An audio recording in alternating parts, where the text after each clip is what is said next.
മലയാളികളുടെ സ്വന്തം സീക്കോ.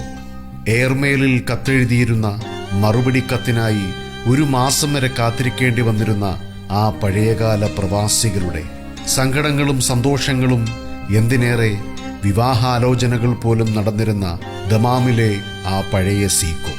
എന്നാൽ ഇന്ന് അതിൻ്റെ മുഖച്ഛായ തന്നെ മാറ്റിയ കെട്ടിടങ്ങളും പുതിയ വഴികളും തുറന്നെങ്കിലും ആ പഴയ ഓർമ്മകൾ നിലനിൽക്കുന്ന ചില കെട്ടിടങ്ങൾ, ചില ചുവരുകൾ ഇവിടെയുണ്ട്. എത്ര ദൂരത്തു നിന്ന് നോക്കിയാലും കത്തിജ്വലിക്കുന്ന സീക്കോ എന്ന ബോർഡ് ഇന്നില്ല.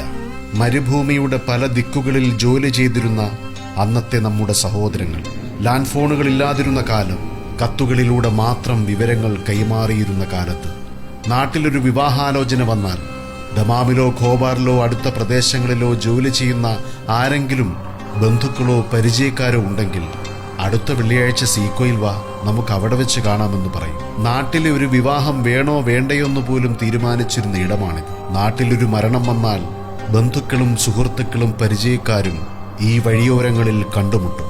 സങ്കടങ്ങൾ പരസ്പരം പങ്കുവെക്കും. അന്നൊക്കെ നാട്ടിൽ ഏറ്റവും പ്രിയപ്പെട്ടവരുടെ മരണം നടന്നാലോ വിവാഹം നടന്നാലോ പോയി വരാൻ കഴിയാതിരുന്ന ഒരുപാട് പേർ ഇവിടെ ജീവിച്ചിട്ടുണ്ട്. അത് മക്കളാണെങ്കിലും വാപ്പയാണെങ്കിലും അച്ഛനാണെങ്കിലും എല്ലാ സങ്കടങ്ങളും മനസ്സിലൊതുക്കി ഇടുങ്ങിയ ആ കുഞ്ഞുമുറികളിലെ ബെഡ് സ്പേസിൽ കരഞ്ഞു തീർത്തിരുന്ന ആ പഴയ പ്രവാസകാലം.